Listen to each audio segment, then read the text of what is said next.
You can go. Okay, so this would be like a cell in interphase. So it's got 6 chromosomes.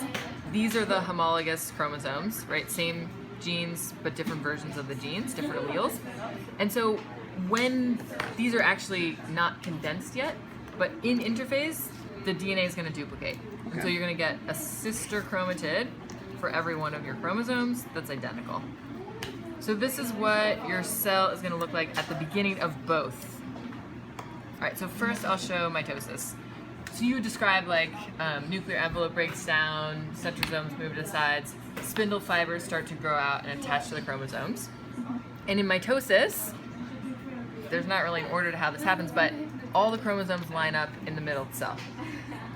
So spindle fibers are attached, so when they retract or get shorter, we would say that the sister chromatids separate, right? So sister chromatids are going to separate, get pulled to the 2 ends of the cell, and you can see that your 2 daughter cells are going to be exactly identical, and they're going to have the 6 chromosomes that were in the beginning.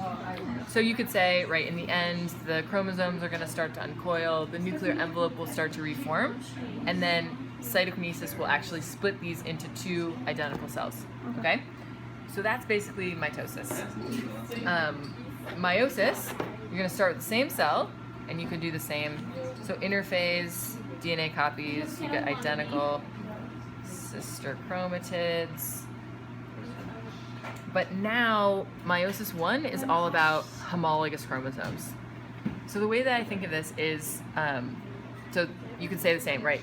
DNA condenses, spindle fibers start to form, the nuclear envelope starts to break down.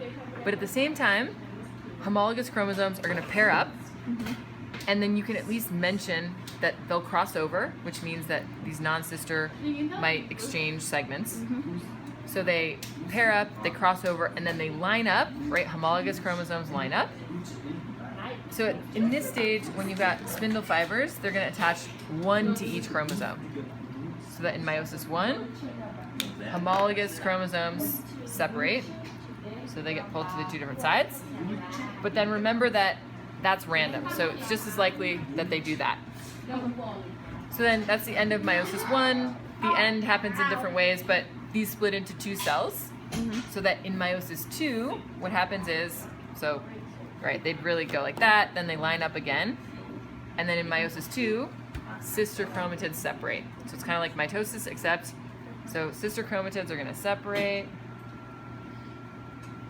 And then these are eventually going to become your 4 haploid gametes. But they're an individual cell, right? So these are going to be, right, 4 haploid gametes. And then here's where you would say, okay, right, so here's a combination, big R, little m, big B.